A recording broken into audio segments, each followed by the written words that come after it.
কোটি শুকর ও সুজুদ যে মহান আল্লাহ তাআলা আমাদেরকে অত্যন্ত দয়া আর মায়া করে মহব্বত করে ভালোবেসে প্রতিটি জুমার ন্যায় আজকের এই জুমা রবিউল আউয়াল মাসের দ্বিতীয় জুমায় অংশগ্রহণ করার তৌফিক প্রদান করেছেন। এই জন্য প্রত্যেকের অন্তর থেকে কালিমাতুশ শুকরিয়া জ্ঞাপন করি আলহামদুলিল্লাহ। যেই মাস চলতেছে বর্তমানে রবিউল আউয়াল মাস, বিশ্ব মানবতার দূত জনাব মুহাম্মদুর রাসূলুল্লাহ সাল্লাল্লাহু আলাইহি ওয়াসাল্লাম এই রবিউল আউয়াল মাসেই জন্মগ্রহণ করেছেন। এই রবিউল আউয়াল মাসেই তিনি দুনিয়া থেকে বিদায় নিয়েছেন।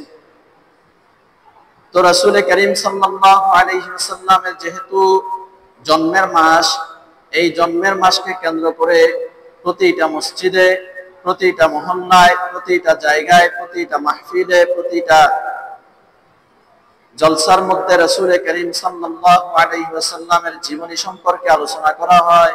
রাসূল করিম সাল্লাল্লাহু আলাইহি ওয়াসাল্লামের জন্ম নিয়ে আলোচনা করা হয়, মৃত্যু নিয়ে আলোচনা করা হয়, জীবনী সম্পর্কে আলোচনা করা হয়। আল্লাহ তাআলা কোরআনুল কারীমের মধ্যে বলেন, ওয়া রাফা'না লাকা যিকরাক। আল্লাহ তাআলা আমাদের নবী জনাব মুহাম্মদুর রাসূলুল্লাহ সাল্লাল্লাহু আলাইহি ওয়াসাল্লামের আলোচনাকে উঁচা করেছেন, সম্মানিত করেছেন। রাসূল করিম সাল্লাল্লাহু আলাইহি ওয়াসাল্লামের আলোচনা শুননা, রাসূল করিম সাল্লাল্লাহু আলাইহি ওয়াসাল্লামের প্রত্যেকটা কথা, প্রত্যেকটা আলোচনা শোনাও এটা নফল বন্দেগীর, নফল ইবাদত করার সওয়াব আল্লাহ তার আমলনামায় লিপিবদ্ধ করে দেয়। আরো একটা কথা আমাদের বোঝা দরকার, সেটা হলো রাসূল করিম সাল্লাল্লাহু আলাইহি ওয়াসাল্লামের আলোচনার মধ্যে, জীবনের মধ্যে কিছু আলোচনা শোনা আমাদের জন্য ফরজ। রাসূল করিম সাল্লাল্লাহু আলাইহি ওয়াসাল্লামের জীবনের মধ্য থেকে কিছু আলোচনা শোনা আমাদের জন্য ওয়াজিব। রাসূল করিম সাল্লাল্লাহু আলাইহি ওয়াসাল্লামের জীবনের থেকে কিছু আলোচনা শোনা আমাদের জন্য সুন্নাত। রাসূল করিম সাল্লাল্লাহু আলাইহি ওয়াসাল্লামের জীবনের থেকে কিছু আলোচনা শোনা আমাদের জন্য মুস্তাহাব, নফল। তো যেই আলোচনাটা শোনা ফরজ, ওই আলোচনা যদি আমি শুনি তাহলে আমি ফরজের সওয়াব পাবো। যে আলোচনাটা শোনা ওয়াজিব, আমি যদি ওই আলোচনা শুনি তাহলে আমি ওয়াজিবের সওয়াব পাবো, ওয়াজিব আমলের সওয়াব পাবো। যে আলোচনাটা শোনা নফল, সুন্নাত, ওই আলোচনা যদি আমি শুনি তাহলে আমি সুন্নাত আমলের সওয়াব পাবো। যে আলোচনা শোনা নফল, ওই আলোচনা যদি আমি শুনি তাহলে আমি নফলের ইবাদতের সওয়াব পাবো। যেমন রাসূল করিম সাল্লাল্লাহু আলাইহি ওয়াসাল্লামের জীবনীর মধ্যে 5 ওয়াক্ত ফরজ নামাজের কথা রয়েছে। রাসূল করিম সাল্লাল্লাহু আলাইহি ওয়াসাল্লাম এক হাদিসের মধ্যে বলেন, রাআইতুমুনি উসাল্লি রাআইতুমুনি সাল্লু কামা রাআইতুমুনি উসাল্লি। তোমরা ওইভাবেই নামাজ আদায় করো যেইভাবে আমি রাসূলকে নামাজ পড়তে তোমরা দেখেছো। তাহলে বলেন তো এখন আমরা কি রাসূল করিম সাল্লাল্লাহু আলাইহি ওয়াসাল্লামকে নামাজ পড়তে দেখেছি? দেখি নাই। কে দেখেছে? রাসূল করিম সাল্লাল্লাহু আলাইহি ওয়াসাল্লামের যুগে যেই সমস্ত মানুষ ছিলেন, ওই মানুষগুলাই আল্লাহর রাসূলকে নামাজ আদায় করতে দেখেছেন। ওই মানুষগুলাকে বলা হয় সাহাবায়ে কেরাম। তো ওই সাহাবায়ে কেরাম আল্লাহর রাসূল নামাজ আদায় করতে দেখেছেন। 5 ওয়াক্ত ফরজ নামাজ আল্লাহর রাসূল আদায় করেছেন, সেটা সাহাবায়ে কেরাম দেখেছেন। এখন সাহাবায়ে কেরাম কি দেখেছে? তাবেঈন দেখেছেন। তাবেঈনদেরকে দেখেছে তাবেঈন, তাবেঈনদেরকে দেখেছে আইম্মায়ে মুজতাহিদিন, সলফে সালিহিন। এইভাবে আমাদের পর্যন্ত এসেছে। এখন রাসূলের জীবনের মধ্যে 5 ওয়াক্ত ফরজ নামাজের কথা আছে না? এই 5 ওয়াক্ত ফরজ নামাজের আলোচনা শোনা আমাদের জন্য ফরজ। আমরা যদি না শুনি তাহলে আল্লাহর হাবিব কিভাবে 5 ওয়াক্ত নামাজ পড়েছেন, আল্লাহর হাবিব কখন 5 ওয়াক্ত নামাজ পড়ার জন্য বলেছেন, আল্লাহর হাবিব কখন কিভাবে 5 ওয়াক্ত নামাজ পড়েছেন, সেটা আমরা যদি আলোচনা না শুনি, আমরা যদি না বুঝি, তাহলে আমরা পড়তে পারবো না। এই জন্য ফরজ ইবাদতের ক্ষেত্রে আমরা রাসূলের যে আমলগুলা ফরজ, ওই আমল রাসূলের জীবনী থেকে শোনা আমাদের জন্য ফরজ। 2 ঈদের নামাজ পড়া ওয়াজিব আমাদের জন্য। এখন আল্লাহর রাসূল ঈদের নামাজ পড়েছেন, কিভাবে পড়েছেন আমরা জানি না, আমরা দেখি নাই। সাহাবায়ে কেরাম দেখেছেন, সাহাবায়ে কেরামের পরবর্তী আইম্মায়ে কেরাম দেখেছেন, তাদের পরে পরবর্তী আইম্মায়ে কেরাম দেখেছেন। এখন এই যে ওয়াজিব আমল যেটা আল্লাহর হাবিবের যুগে, আল্লাহর হাবিবের জীবনের মধ্যে পাওয়া যায়, এই ওয়াজিব আমল সম্পর্কে আলোচনা করা আমাদের জন্য ওয়াজিব, শোনাও আমাদের জন্য ওয়াজিব। আমি কি বুঝাইতে পারছি? এরপরে আসেন সুন্নাত, যে সমস্ত আমলগুলো আল্লাহর হাবিবের জীবনের মধ্যে আছে ওই আমলগুলা সম্পর্কে আলোচনা শোনাও সুন্নাত, এবং শুনলে আল্লাহ তাআলা সুন্নাত আমলের সওয়াব আপনার আমলনামায় লিপিবদ্ধ করিয়া দিবেন। এরপরে রয় নফল ইবাদত, যেমন যে আলোচনাটা শুনলে, যে আলোচনা না শুনলে আমাদের ফরজের মধ্যে কোনো ঘাটতি আসবে না। ধরেন আমরা যদি 5 ওয়াক্ত নামাজ আমাদের জন্য ফরজ, হজ আমাদের জন্য যদি সামর্থ্য থাকে ফরজ, রমজানের রোজা রাখা আমাদের জন্য ফরজ, এখন এটা যদি আমরা মানি, এটা যদি আমরা শুনি, আমরা আমল করতে সহজ হয়, তাহলে এটা আমাদের জন্য শোনা ফরজ। কিন্তু রাসূল করিম সাল্লাল্লাহু আলাইহি ওয়াসাল্লামের জীবনের মধ্যে এমন কিছু বিষয় আছে, ওইগুলা যদি আমরা না শুনি, ওইগুলা যদি আমরা না জানি, তাহলে আমাদের ফরজ আমলের মধ্যে কোনো ঘাটতি আসে না, ওয়াজিব আমলের মধ্যে কোনো ঘাটতি আসে না, সুন্নাত আমলের মধ্যে কোনো ঘাটতি আসে না। আলোচনাগুলা কি আমাদের নবী জনাবে মুহাম্মদুর রাসূলুল্লাহ সাল্লাল্লাহু আলাইহি ওয়াসাল্লামের ফসরাত কেমন ছিল, আমাদের নবী জনাবে মুহাম্মদুর রাসূলুল্লাহ সাল্লাল্লাহু আলাইহি ওয়াসাল্লামের পায়খানা কেমন ছিল, আমাদের নবী জনাবে মুহাম্মদুর রাসূলুল্লাহ সাল্লাল্লাহু আলাইহি ওয়াসাল্লাম যখন গর্ভে আসছেন, তখন আমাদের নবী জনাবে মুহাম্মদুর রাসূলুল্লাহ সাল্লাল্লাহু আলাইহি ওয়াসাল্লাম যখন আমিনার গর্ভে আসছেন, তখন আমিনার গর্ভে যখন আসছেন, তখন আমিনার ফ্যাট গর্ভে আসলে, সন্তান গর্ভে আসলে স্বাভাবিকভাবে ফ্যাট ফুলে যায়। আমিনার গর্ভে যখন আমাদের নবী আসছেন, তখন আমিনার ফ্যাট ফুলে নাই। এই আলোচনাগুলা এগুলা বলেন তো, এগুলা যদি আমি না জানি আল্লাহর হাবিবের ফসরাত কেমন ছিল, আল্লাহর হাবিবের পায়খানা কেমন ছিল, এটা যদি আমি না জানি, তাহলে আমার ফরজ আমলের মধ্যে কোনো ঘাটতি আসবে? বুঝেন নাই? ফরজ আমলের মধ্যে কোনো ঘাটতি আসবে? আসবে না। আল্লাহর হাবিবের ফসরাত পায়খানা কেমন ছিল যদি না জানি, আমার ওয়াজিব আমলে কোনো ঘাটতি আসবে না। বাকি রইল এই আলোচনা শোনা, আল্লাহর হাবিবের ফসরাত কেমন ছিল, পায়খানা কেমন ছিল, এই আলোচনা শোনাও নফল নামাজের, নফল ইবাদতের সওয়াব আল্লাহ লিপিবদ্ধ করিয়ে দেয়। সুবহানাল্লাহ, এমন একজন নবী আমাদের ভাগ্যে জুটছে। কথা বুঝছেন? তাহলে আল্লাহ তাআলা আমাদের জন্য এমন একজন নবী দান করেছেন, যে নবীর উম্মত হওয়ার জন্য শত শত নবীগণ আল্লাহর দরবারে আরজি জানাইছে, ইয়া আল্লাহ আপনি আমারে নবী বানাইয়েন না, আপনি আমারে পয়গম্বর বানাইয়েন না, আখিরি নবী জনাবে মুহাম্মদুর রাসূলুল্লাহ সাল্লাল্লাহু আলাইহি ওয়াসাল্লামের উম্মত হিসেবে আপনি আমারে কবুল করেন। এইভাবে আল্লাহর কাছে আরজি জানাইছে।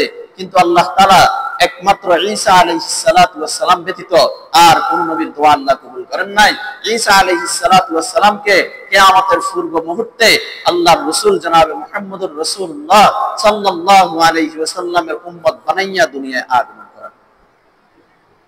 তাহলে আমাদেরকে আল্লাহ তাআলা বাছাই করে, আমাদেরকে আল্লাহ তাআলা যাচাই এবং বাছাই করে আল্লাহ তাআলা আমাদের আখির নবী জনাবে মুহাম্মদুর রাসূলুল্লাহ সাল্লাল্লাহু আলাইহি ওয়াসাল্লামের উম্মত হিসেবে কবুল করেছেন। এইজন্য আমরা খুশি না? খুশি কিনা? খুশি কিনা? এই খুশিকে কেন্দ্র করে বর্তমানে যে মাস চলতেছে, এই মাস 12ই রবিউল আউয়াল মাস। এই রবিউল আউয়াল মাসে আমাদের নবী দুনিয়ায় আগমন করেছেন। কোন তারিখে আগমন করেছেন পূর্ণ আলোচনা শুনলে বুঝবেন। এই 12 রবিউল আউয়ালকে কেন্দ্র করিয়া তারা খুশি উদযাপন করতে যাইয়া অনেক কাজগুলো রাসূলুল্লাহ সাল্লাল্লাহু আলাইহি ওয়াসাল্লামের সুন্নাত বহির্ভূত কাজ আমাদের সমাজে করতেছে। এবারে এই রবিউল আউয়াল মাসকে কেন্দ্র করে অনেক বিদআত, অনেক কুসংস্কার, যেগুলো ইসলামের মধ্যে কোনো ভিত্তি নাই, রাসূল সাল্লাল্লাহু আলাইহি ওয়াসাল্লামের জীবনের মধ্যে নাই, রাসূলুল্লাহ সাল্লাল্লাহু আলাইহি ওয়াসাল্লামের সুন্নাহ দ্বারাও প্রমাণিত নয়, সাহাবায়ে কেরামের সুন্নাহ দ্বারাও প্রমাণিত নয়, এমন কিছু কাজ আমাদের সমাজে হচ্ছে। আমাদের সমাজে এমন কিছু কাজ হচ্ছে। তো আজকে চেষ্টা করব ওই বহির্ভূত কাজ, সুন্নাহ বহির্ভূত কাজ, যে কাজগুলো রাসূলের যুগেও ছিল না, সাহাবায়ে কেরামের যুগেও ছিল না, তাবেঈনদের যুগেও ছিল না, আইম্মায়ে মুজতাহিদিনদের যুগেও ছিল না, ওই কাজগুলো সম্পর্কে 2-4টি কথা বলবো। ওই কাজের মধ্যে একটা কাজ হলো, সেটা হলো 12ই রবিউল আউয়ালকে কেন্দ্র করে জশ্নে জুলুসে ঈদে মিলাদুন নবীর আয়োজন করা হয়। জশ্নে জুলুসে ঈদে মিলাদুন নবীর আয়োজন করা হয়। এখন এই ঈদে মিলাদুন নবীর আয়োজন কয় তারিখে করা হয়? 12ই রবিউল আউয়াল। আলোচনা এখানে যারা আছেন মনোযোগ দিয়ে শুনেন। মনোযোগ দিয়ে না শুনলে আগের কথা পরের কথা হারাই ফেলবেন। মনোযোগ দিয়ে শুনেন। তাহলে জশ্নে জুলুসে ঈদে মিলাদুন নবী বের করা হয়, র্যালি বের করা হয় কোন তারিখে? 12ই রবিউল আউয়ালে। এই 12ই রবিউল আউয়ালে জশ্নে জুলুসে ঈদে মিলাদুন নবীর আয়োজন করা হয়। কেন মিলাদুন নবীর আয়োজন এই জন্যই করা হয় কারণ 12ই রবিউল আউয়ালে আল্লাহর হাবিব দুনিয়াতে আগমন করেছেন, এই জন্যই মিলাদুন নবীর আয়োজন করা হয়, যেটা রাসূলের যুগে ছিল না, সাহাবায়ে কেরামের যুগে ছিল না, তাবেঈনদের যুগে ছিল না, তাবেঈনদের যুগে ছিল না, আইম্মায়ে মুজতাহিদিনদের যুগে ছিল না। পরবর্তীতে যাইয়া ওই কাজটা চালু হয়েছে, সেটা এখন বর্তমানে চলতেছে। এখন আমরা এই কুসংস্কার, এই বেদাত সম্পর্কে জানতে হলে প্রথমে আমাদেরকে বুঝতে হবে তারা যে ঈদে মিলাদুন নবী আয়োজন করে, ঈদে মিলাদুন নবী, তারা ঈদে মিলাদুন নবী যে মানে, এটাও যদি আমাদেরকে বুঝতে হয় প্রথমে আমাদেরকে দুইটা জিনিস মনে রাখতে হবে। রাসূল করিম সাল্লাল্লাহু আলাইহি ওয়াসাল্লামের পূর্ণ 63 বছরের জীবনীকে দুইটা ভাগে ভাগ করা হয়েছে। এক ভাগ হলো সিরাতুন নবী, যে সিরাতুন নবীর মধ্যে রাসূল করিম সাল্লাল্লাহু আলাইহি ওয়াসাল্লামের জন্ম থেকে নিয়ে মৃত্যু পর্যন্ত পুরো জীবনীটাকে বলা হয় সিরাতুন নবী। আর রাসূল করিম সাল্লাল্লাহু আলাইহি ওয়াসাল্লামের আরেকটা অংশ, সেটা হলো মিলাদুন নবী। মিলাদুন নবী বলা হয় শুধুমাত্র রাসূল করিম সাল্লাল্লাহু আলাইহি ওয়াসাল্লামের জন্ম। বলেন তো আমি যে কথাটা বলছি বুঝছেন নি? রাসূল করিম সাল্লাল্লাহু আলাইহি ওয়াসাল্লামের একটা অংশ হলো সিরাতুন নবী। সিরাত অর্থ হলো জীবনী, মিলাদ অর্থ হলো জন্ম। মিলাদুন নবী অর্থ হলো আল্লাহর হাবিবের জন্ম, আর সিরাতুন নবী অর্থ হইল আল্লাহর হাবিবের জীবনী। বলেন তো আল্লাহর হাবিবের জীবনীর মধ্যে জন্মটা আছে কিনা? বুঝেন নাই? যদি কোনো ব্যক্তির জীবনী লেখে, আমি যদি আমার আব্বার জীবনী লিখি, আমার আব্বা জীবনী যদি আমি লিখতে যাই, বলেন তো আমার আব্বার জীবনীর মধ্যে জন্ম তারিখ আসবে কিনা? আসবে না। আমার আব্বার জন্ম তারিখ তো আসবে যে আমার আব্বা অমুক দিন জন্মগ্রহণ করেছেন, অমুক জায়গায় জন্মগ্রহণ করেছেন, অমুক স্থানে জন্মগ্রহণ করেছেন, আসছে না? তাহলে বলেন তো রাসূল করিম সাল্লাল্লাহু আলাইহি ওয়াসাল্লামের যে অংশ সিরাতুন নবী, এই সিরাতুন নবীর মধ্যে মিলাদুন নবী আছে কিনা? মিলাদুন নবী অর্থ রাসূলের জন্ম, এই মিলাদুন নবীটা সিরাতুন নবীর মধ্যে আছে কিনা? বুঝেন নাই? সিরাতুন নবীর মধ্যে আছে না? জন্ম থেকে মৃত্যু পর্যন্ত যে আলোচনা, সেটাকেই বলা হয় সিরাতুন নবী। আর মিলাদুন নবী বলা হয় শুধুমাত্র আল্লাহর হাবিবের জন্ম। তাহলে বলেন তো মিলাদুন নবী অর্থ হইল রাসূলের জন্ম, সিরাতুন নবী অর্থ হইল রাসূলের জীবনী। জীবনীর মধ্যে জন্ম ঢুকে যায়, কিন্তু জন্মের মধ্যে জীবনী ঢুকেনি। বুঝেন নাই? জন্মের মধ্যে জীবনী ঢুকে, জন্মের মধ্যে জীবনী ঢুকে না, জীবনীর মধ্যে জন্ম ঢুকে যায়। সুতরাং এখান থেকে একটা কথা স্পষ্ট বুঝে নেন, সেটা হলো রাসূল করিম সাল্লাল্লাহু আলাইহি ওয়াসাল্লামের যেই জন্ম, সেটা ফালনীয় নয়, সেটা হলো শোনার বিষয়, আলোচনার বিষয়। বলে কেন? আল্লাহর হাবিব জনাবে মুহাম্মদুর রাসূলুল্লাহ সাল্লাল্লাহু আলাইহি ওয়াসাল্লাম যখন আমিনার গর্ভে আসছে, আল্লাহর হাবিব যখন আমিনার গর্ভে আসছে, স্বাভাবিকভাবে মায়ের পেটে যখন সন্তান আসে, মায়ের পেটে যখন সন্তান আসে, পেট স্বাভাবিকভাবে ফুলে যায়। আল্লাহর হাবিব যখন আমিনার গর্ভে আসছে, আমিনার পেট ফুলে নাই, আমিনার পেট ফুলে নাই। বলেন তো এটা কি রাসূল? এটা হলো রাসূলের মিলাদ, এটা হলো রাসূলের মিলাদ, মিলাদের আলোচনা শুনেন। এরপরে আমিনার পেটে যখন আল্লাহর হাবিব আসছে, তখন আমেনা যখন রাস্তা দিয়ে হাঁটতো, দুই পাশের গাছ আসিয়া আমেনাকে সালাম জানাইতো, দুই পাশের গাছ আসিয়া আমেনাকে সালাম জানাইতো।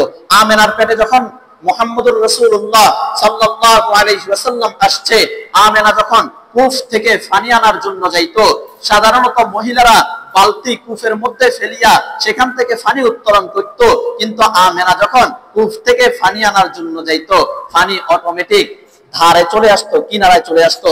আমেনা সেখান থেকে খুব সহজেই পানি তুলতো। এরপরে আমেনা যখন রাস্তা দিয়ে হেঁটে যাইতো, মেঘমালা আসিয়া আমেনাকে ছায়াদান করতো। আমেনা যখন কাটার উপরে ফা দিত, ওই কাটা ফুলে পরিণত হইতো। যখন পাথরের মধ্যে ফা দিত, পাথরগুলা মোমের মতো গলিয়া যাইত। আমেনা যখন আমাদের নবী জনাবে মুহাম্মদুর রাসূলুল্লাহ সাল্লাল্লাহু আলাইহি ওয়াসাল্লামকে জন্ম দিচ্ছেন, তখন আমাদের নবী আমেনা বলে যে অন্যান্য বাচ্চা জন্ম দেওয়ার সময় কষ্ট হয়, প্রসব বেদনা হয়, আমি যখন এই শিশুকে জন্ম দিচ্ছি, মুহাম্মদকে যখন আমি জন্ম দিচ্ছি, আমি আমেনার বিন্দু পরিমাণও কষ্ট হয় নাই, আমি আমেনার বিন্দু পরিমাণও কষ্ট হয় নাই, বিন্দু পরিমাণও ময়লা পানি বের হয় নাই, বিন্দু পরিমাণও রক্ত বের হয় নাই। আর সাধারণত বাচ্চা যখন মায়ের গর্ভ থেকে বের হয়, তখন মায়ের গর্ভের মায়ের নাভির সাথে বাচ্চার নাভির একটা সংযোগ থাকে, একটা সংযোগ, ওই সংযোগটা কেটে দেওয়া হয়। আমেনা বলে ওই বাচ্চা আমার গর্ভ থেকে বের হয়েছে, কে যেন ওই নারটাকে, নাভির নারটাকে কেটে দিয়েছে। তাহলে বলেন তো এটাকে কি বলা হয়? মিলাদুন নবী। এটাকে কি বলা হয়? মিলাদুন নবী। এটাকে কি বলা হয়? মিলাদুন নবী। আল্লাহর হাবিব যখন জন্ম নিয়েছে, আল্লাহর হাবিব যখন জন্ম নিয়েছে, আল্লাহর হাবিব খেলতেছে, আল্লাহর হাবিবকে খেলার জন্য যখন বাহিরে রাখা হয়েছে, আল্লাহর হাবিব খেলতেছে, এইভাবে হাত পা নাড়িয়ে খেলতেছে, আসমানের চাঁদ আল্লাহর হাবিবের সাথে আসিয়া খেলা করতেছে। সুবহানাল্লাহ। আব্দুল মুত্তালিব ডাক দিয়া বলে, ভাতিজা মুহাম্মদ তুমি আবু তালেব ডাক দিয়া বলে, ভাতিজা মুহাম্মদ তুমি যখন হাত পা নাড়িয়ে খেলা করতেছো, চাঁদ আসিয়া তোমার সাথে খেলা করতেছে, আমি আবু তালিব ভয় পেয়ে গেলাম, না জানি চাঁদ এটা তোমার গায়ের উপরে পড়ে, শরীরের উপরে পড়ে না, দেখতেছি ওই চাঁদ তোমার সাথে খেলা করতেছে। সুবহানাল্লাহ। এবার বলেন তো এটা হলো রাসূলের মিলাদ, এটা হলো রাসূলের মিলাদ, জন্ম। এবার বলেন এই মিলাদ যদি আমরা পালন করতে যাই, আমাদের বলেন তো আমাদের পূর্বপুরুষদের মধ্য থেকে নিয়ে এই পর্যন্ত কোন নারী এমন আছে যে নারীর পেটে বাচ্চা আসার পরে ওই নারীর পেট ফুলে নাই? আসেনি? প্রস্রাব হওয়ার সময় প্রস্রাব বেদনা হয় না এমন কোন নারী আসেনি? এরপরে কোন বাচ্চাটা জন্ম নেওয়ার পরে তার নাভির নার কেটে দেওয়া হয়? আসেনি? বাচ্চা ফেটে আসার পরে, গর্ভে আসার পরে রাস্তা দিয়ে যখন হেঁটে যাইতো, তখন তার উপরে মেঘ মালা আসিয়া ছায়াদান করে এমন কোন নারী আছে? আমার কথা বুঝেন নাই মনে হয়। আছে? নাই। একমাত্র আমেনা, যে আমেনার গর্ভে সাইয়্যিদনা জনাবে মুহাম্মদুর রাসূলুল্লাহ সাল্লাল্লাহু আলাইহি ওয়াসাল্লাম আমেনার গর্ভে আসার কারণে ওই আমেনাকে ছায়াদান করার জন্য মেঘমালা আসিয়া তাকে ছায়াদান করেছে, সালাম জানানোর জন্য দুই পাশের গাছ দাঁড়িয়ে গেছে, তাকে সালাম জানিয়েছেন। তা সে যখন ফুলের উপর, কাঁটার উপরে পা দিত, কাঁটাগুলো ফুল হয়ে যেত, পাথরের উপরে পা দিলে পাথরগুলো মোমের মতো গলে যাইত। ওই আমেনার মতো কোন মহিলা আজ পর্যন্ত দুনিয়াতে আসছে? আসে নাই। কেন? কারণ রাসূল করিম সাল্লাল্লাহু আলাইহি ওয়াসাল্লামের মিলাদ এটা পালনের বিষয় নয়। রাসূল করিম সাল্লাল্লাহু আলাইহি ওয়াসাল্লামের মিলাদ হলো আলোচনার বিষয়। বুঝছেন নি? রাসূল করিম সাল্লাল্লাহু আলাইহি ওয়াসাল্লামের মিলাদ এটা কিসের বিষয়? আলোচনার বিষয়। আল্লাহর হাবিব জন্ম নিয়েছে, এটা আলোচনার বিষয়। এটা আমরা মানতে পারবো না। কেন মানতে পারবো না? আমাদের স্ত্রীরা কি এমন হবে আমেনার মতো হবে? হবে না। আমাদের সন্তান যখন জন্ম নেয়, আমাদের সন্তান হাউমাউ করে কান্নাকাটি শুরু করে দেয়, কিন্তু আল্লাহর হাবিব যখন জন্ম নিয়েছে সাথে সাথে সিজদায় পড়ে গেছেন। আল্লাহর হাবিব যখন জন্ম নিয়েছে সাথে সাথে সিজদায় পড়ে গেছেন। আল্লাহর হাবিব যখন জন্ম নিয়েছেন, তো আল্লাহর হাবিবকে রক্ষণাবেক্ষণ করার জন্য হালিমাতুস সাদিয়া, দুধমাতা হালিমাতুস সাদিয়ার হাতে যখন তুলে দেওয়া হয়েছে, হালিমাতুস সাদিয়া বলে, আমি জীবনে কত সন্তানকে মক্কা নগরীর অলিতে গলিতে ঘুরিয়া ঘুরিয়া আমি সন্তানদেরকে দুধ পান করাই, কিন্তু আমাদের বংশের সবাই দুধ পান করায়, এমন কোন সন্তান আজ পর্যন্ত আমি দেখি নাই যেই সন্তান এই শিশুর মতো সুন্দর। সুবহানাল্লাহ। এমন সন্তান আমি আর দেখি নাই। তখন আব্দুল মুত্তালিব বলে, ও হালিমা, তুমি শুধু তো মক্কা দেখছো, শুধু তো মক্কার মধ্যে দেখছো, মক্কার অলিগলি দেখছো, বাহিরে তো তুমি যাও নাই। আমি ব্যবসার কাজে রোমে যাই, আমি ব্যবসার কাজে ফারসে যাই, আমি ব্যবসার কাজে ইরানে যাই, ইরাকে যাই, সারা পৃথিবী আমি ঘুরি, সারা দুনিয়া আমি ঘুরি, এই শিশুর মতো এত সুন্দর শিশু আমি আজ পর্যন্ত দেখি নাই। সুবহানাল্লাহ। তাহলে বলেন তো আমাদের সন্তান কি এত সুন্দর হয়? এত সুন্দর হয়? এত সুন্দর বানাবেন আল্লাহ? তাহলে আল্লাহর হাবিবের মিলাদুন নবী যেটা, সেটা কি আলোচনার বিষয় না পালনের বিষয়? বুঝেন নাই? আলোচনীয় নাকি পালনীয়? আলোচনার বিষয়। এটা আলোচনা করা যাবে, এটা আলোচনা হবে, বাকি এটা পালন করা যাবে না। কেন? এটা যদি পালন করতে চাই আমরা পালন করতে পারবো না। আমাদের সন্তান এমন হবে না, আমাদের স্ত্রীরা আমেনার মতো হবে না। সুতরাং মিলাদুন নবী পালনের বিষয় নয়, মিলাদুন নবী হলো আলোচনার বিষয়। যদি মিলাদুন নবী যদি আলোচনা করা হয়, তাহলে আমরা কিসের সওয়াব পাবো বলেন তো? নফলের ইবাদতের সওয়াব পাবো। কিসের সওয়াব? নফলের ইবাদতের সওয়াব আল্লাহ আমাদের আমলনামায় লিপিবদ্ধ করিয়ে দেবেন। এবার রইল সিরাতুন নবী। এবার বলেন তো সিরাতুন নবীর মধ্যে কি কি আছে? আল্লাহর হাবিবের জন্ম থেকে নিয়ে মৃত্যু পর্যন্ত, আল্লাহর হাবিবের জন্ম থেকে নিয়ে মৃত্যু পর্যন্ত পুরো জীবনীটাই আল্লাহর হাবিবের সিরাতুন নবীর মধ্যে আছে। জন্ম আছে, মৃত্যু আছে, নামাজ আছে, রোজা আছে, হজ আছে, যাকাত আছে, যুদ্ধ আছে, জিহাদ আছে, দান সদকা আছে, সবকিছু আল্লাহর হাবিবের সিরাতের মধ্যে আছে।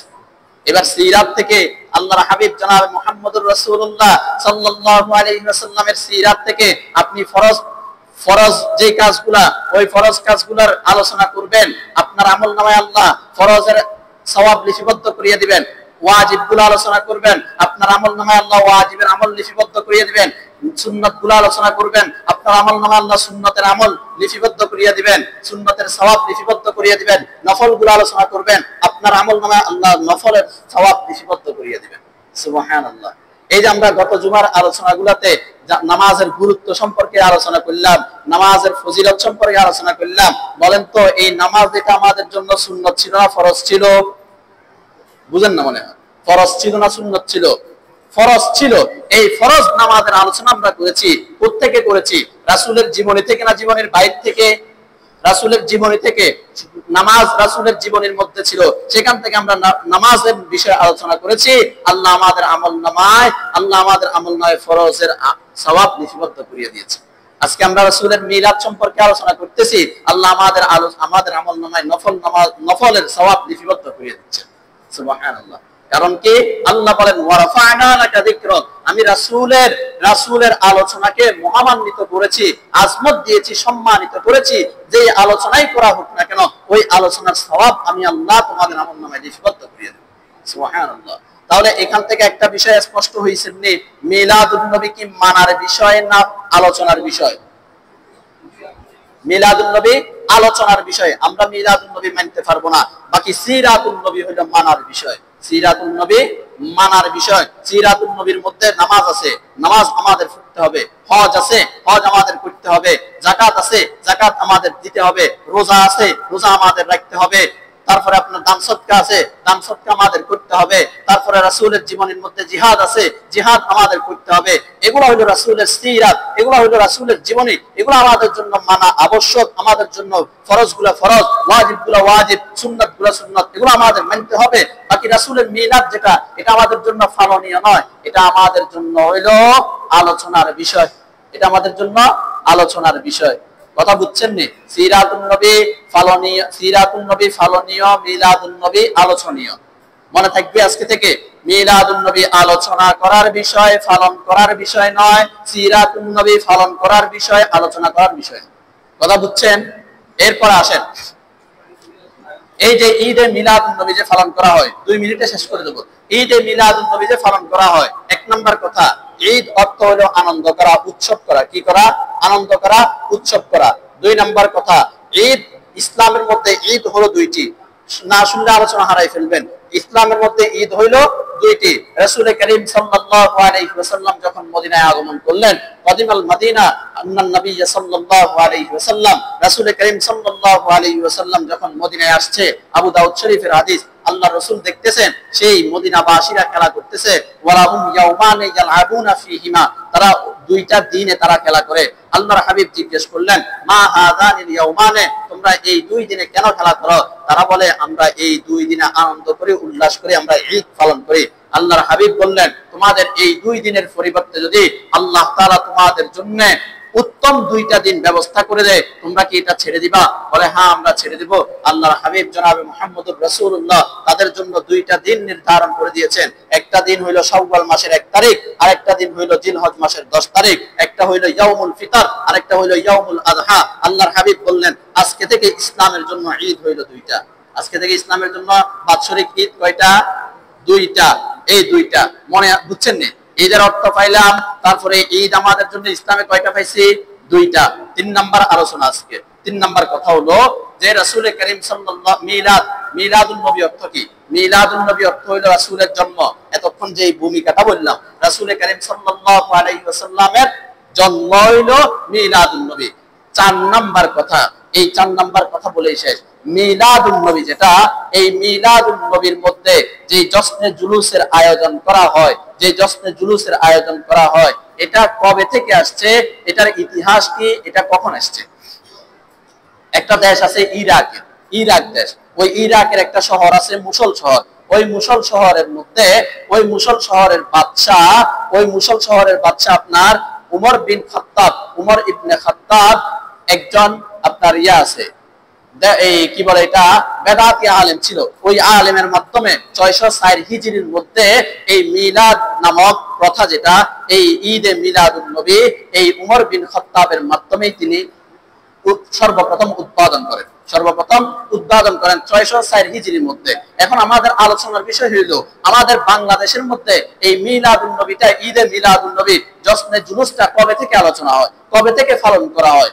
1974 সালে চট্টগ্রামের মধ্যে পাকিস্তানের একজন পীর ছিলেন, বন্ড পীর। ওই পীরের নাম হলো তৈয়ব শাহ। ওই তৈয়ব শাহকে 1974 সালের 12 রবিউল আউয়াল দাওয়াত দিয়ে চট্টগ্রাম নিয়ে আসা হয়। ওই চট্টগ্রাম আসার পরে ওই তৈয়ব শাহ সেই দিন ঘোষণা দিয়েছে, আজকে থেকে বাংলাদেশের মধ্যে প্রত্যেক বছর 12 রবিউল আউয়াল জশ্নে জুলুসে ঈদে মিলাদুন নবী পালন করা হবে। বলেন তো, জশ্নে জুলুসে ঈদে মিলাদুন নবী, যে তারা যেটাকে সকল ঈদের সেরা ঈদ বলে, ঈদে মিলাদুন নবী কোন বছর থেকে চালু হয়েছে? 1974 সালে। কার মাধ্যমে? পাকিস্তানের এক বন্ড পীর যার নাম তৈয়ব শাহ। এই তৈয়ব শাহর মাধ্যমে 1974 সালে ঈদে মিলাদুন নবী, জশ্নে জুলুসে ঈদে মিলাদুন নবীর প্রথা চালু হয়েছে। সেখান থেকে আস্তে আস্তে চট্টগ্রামে, সেখান থেকে আস্তে আস্তে ব্রাহ্মণবাড়িয়া, সেখান থেকে আস্তে আস্তে ফরিদপুরে, সেখান থেকে আস্তে আস্তে ফেনীতে, এইভাবে প্রত্যেকটা বাংলাদেশে তারা ঢুকে গেছে। এখন তারা 12 রবিউল আউয়াল জশ্নে জুলুসে ঈদে মিলাদুন নবী তারা পালন করে। বলেন তো কত সালে? 1974 সালে। তারা বলে এটাও একটা ঈদ, এটাও একটা ঈদ। আমাদের রাসূল জনাবে মুহাম্মদুর রাসূলুল্লাহ সাল্লাল্লাহু আলাইহি ওয়াসাল্লাম বিগত 15 বছর আগে আমাদের জন্য বাৎসরিক ঈদ নির্ধারণ করেছেন কয়টা? দুইটা, ঈদুল ফিতর, ঈদুল আজহা। 1974 সালে আসিয়া আরো একটা ঈদ বানানো হয়েছে, যেটাকে বলে ঈদে মিলাদুন নবী, যেটাকে বলা হয় জশ্নে জুলুসে ঈদে মিলাদুন নবী। বলেন তো এখন ঈদ হইল কয়টা? 3টা। এখন বলেন এই 3টা ঈদ আমরা পালন করব না 2টা ঈদ আমরা পালন করব? 2টা ঈদ যদি আমরা পালন করি, আমরা রাসূলের সুন্নাহ মোতাবেক চলতে পারবো, রাসূলের জীবনে আমাদের জীবনে বাস্তবায়ন করব।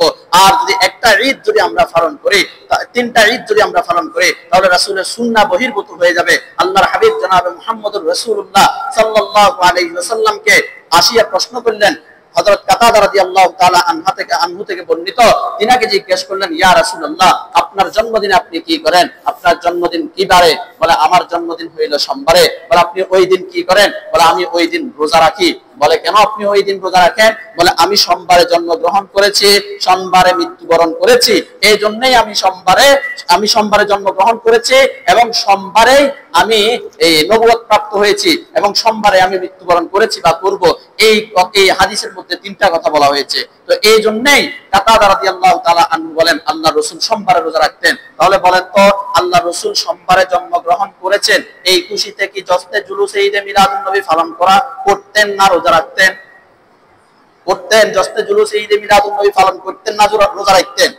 রোজা রাখতেন, পালন করতেন না? সাহাবায়ে কেরাম রোজা রাখতেন, তাবেঈন রোজা রাখতেন, তাবেঈন রোজা রাখতেন, আইম্মায়ে মুজতাহিদিন রোজা রাখতেন, সালফে সালেহিন রোজা রাখতেন। এখন এই পালন এটা করতে আসছে ঈদে মিলাদুন নবী, জশ্নে জুলুসে ঈদে মিলাদুন নবী এটা করতে আসছে 604 হিজরি ইরাক শহর থেকে আসছে, আমাদের বাংলাদেশে আসছে 1974 সালে। কার মাধ্যমে আসছে? তৈয়ব শাহর মাধ্যমে। এখন তারা আমাদেরকে বলে, তোমরা যদি জশ্নে জুলুসে ঈদে মিলাদুন নবী পালন না করো, তোমরা রাসূলকে ভালোবাসো না, তোমরা রাসূলের আশিক না, এটা আমাদেরকে তারা বলে গালি দেয়। এখন আপনাদের নিকট আমার সংক্ষিপ্ত প্রশ্ন, সেটা হইল, বলেন তো 1974 সালের আগে তৈয়ব শাহর বাবা, তৈয়ব শাহর দাদা, তৈয়ব শাহর দাদা দাদি, অথবা যারা জশ্নে জুলুসে ঈদে মিলাদুন নবী পালন করে, তো 1974 সালের আগে তাদের মা বাবা, দাদা দাদি, পরদাদা, লক্কর দাদা সবাই পূজারি গেছে না?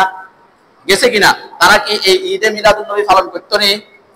তারা করতো না। বলেন তো তোমাদের আব্বা, তোমাদের আম্মা, তোমাদের দাদা দাদি, তারা যদি আল্লাহ রাসূলের ঈদে মিলাদুন নবী পালন না করতো, তারা আশিকের রাসূল ছিল না, তারা দুশমনের রাসূল ছিল। কথা বুঝেন নাই? তারাও তো ঈদে মিলাদুন নবী পালন করতো না। 1974 সাল থেকে তোমরা ঈদে মিলাদুন নবী পালন করো, সুতরাং এটা এটা আল্লাহ রাসূলের প্রতি ইশক না। একদিন আল্লাহ রাসূলের নামে র্যালি বের করে তোমরা ইশক দেখাও, এটা আল্লাহ রসুলের এশক না। অথচ রাসূলকে গালি দেয়, আম্মাজান আয়েশাকে গালি দেয়, সাহাবায়ে কেরামদেরকে গালি দেয়।